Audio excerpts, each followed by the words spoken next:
and wondered and parsed through every single detail, let alone the notes themselves, and wondered what this jury was thinking. Well, now we know from a hung jury, Jeremy, just 24 hours ago, to all of a sudden no longer hung, and now acquittal on the highest charge, RICO. That's why I don't be going to the puffy parties. He can hug you from the back at the same time. You have something huge coming up, which is a documentary about P. Diddy, Puff Daddy, P. Diddy. Yeah. Did he do it, right? Yeah. I know you've been heavy on social media talking about it. He did it. Man, Diddy just beat the RICO charges, and now he's coming all out for 50, ready to confront the man who's been exposing him nonstop and even funding an entire movie on his downfall. And 50, insiders say he might put on a brave face, but is actually now worried about the consequences he would have to face. In case you missed it, Diddy was cleared of the biggest counts against him. He was found not guilty of RICO and X-transportation, a major LS for prosecutors and a big win for him. He is now only facing 2 charges tied to unlawful adult activity. Still serious, but nothing that's likely to keep him behind bars for long. One legal expert said, even though the Mann Act carries a potential 10-year maximum sentence, Diddy is going to get time served or close to it. His sentencing guideline range may be as low as 15 to 21 months. So yeah, Diddy is for sure getting out. And once Diddy sees daylight, he's got one mission: confront 50 Cent. Cause ever since that RICO hammer dropped, 50's been roasting him like crazy. Back in September 2024, when the feds kicked in Diddy's doors and allegedly found over 1,000 bottles of lube stacked like trophies, 50 went straight to X and said, "Here I am, keeping good company with it Drew Barrymore TV, and I don't have 1,000 bottles of lube at the house." But he didn't stop there. Then came the AI skits. Diddy and Jay-Z locked up in jail, looking like Sims characters on punishment.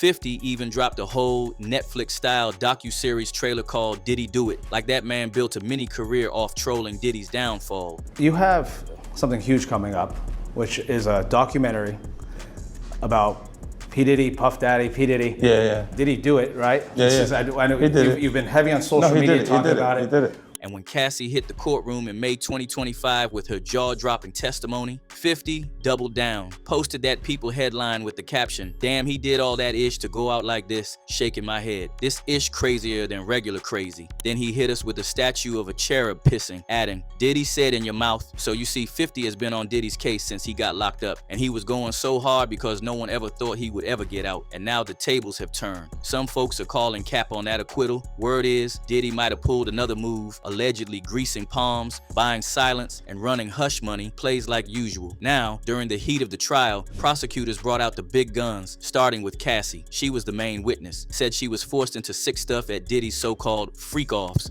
And don't forget that 2016 hotel hallway footage. You know the one where Diddy swung at Cassie. Allegedly, he paid the hotel to bury that tape, but the streets saw it anyway. Damage done. And that PR-written apology video, folks could smell the script. That was image cleanup. My behavior on that video is inexcusable. I take full responsibility for my actions in that video. I'm disgusted. I was disgusted then when I did it, I'm disgusted now. And the most sickening part, in 2018, Cassie says Diddy R-worded her in their own living room. She said Diddy tracked her every move and threatened her life if she spoke out. Even allegedly had trackers on her phone. That, these physical, one thing that stood out to me that she said was, if she made the wrong face, the next thing I knew I was getting hit in the face. And she said he controlled almost every aspect of her life. He gave her essentially busy work, a to-do list, so he would know what she was doing at all times. If he couldn't reach her, he was incessantly texting her until someone went and checked to see where she was. Now here's where it gets even darker. Cassie testified that Puff forced her into acts with male workers, and Jonathan Audie and some dude called the Punisher have confirmed her narrative. Yeah, so I didn't get the instructions from him, but it was instructions from her, like specifically. Every time I did it, I had to know in or around the outside of her box. Like, so on the lips, everything, and to that degree, on the outside of her. I had with Cassie and Sean.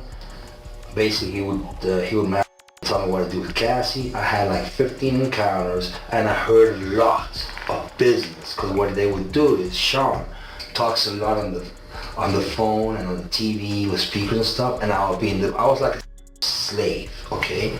For them, that's what I was. And them tapes that got played in court were wild. But here's the twist. Diddy's lawyers flipped that narrative clean on its head, claimed everything was consensual, that the women were in it willingly. They said this was billionaire, freak lifestyle energy, and these girls just regretted it when the money dried up. In fact, a juror went on a press run talking about tapes. You saw some very graphic images, videos. You heard very sexual and graphic details. What was that like, hearing that? And how did it impact how you viewed the case?